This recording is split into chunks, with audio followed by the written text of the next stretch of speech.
Hey guys, in this video, I'll show you how to send money from PayPal to CashApp. All right, let's begin.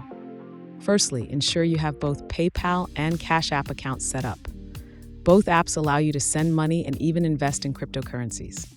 To start transferring money from PayPal, sign into your account and locate your balance at the top left corner. Below it, tap on the Transfer button.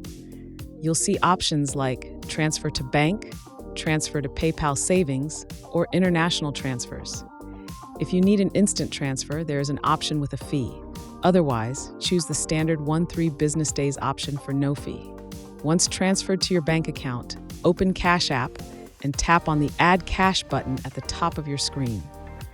Enter $150 by tapping on the three dots and typing in that amount.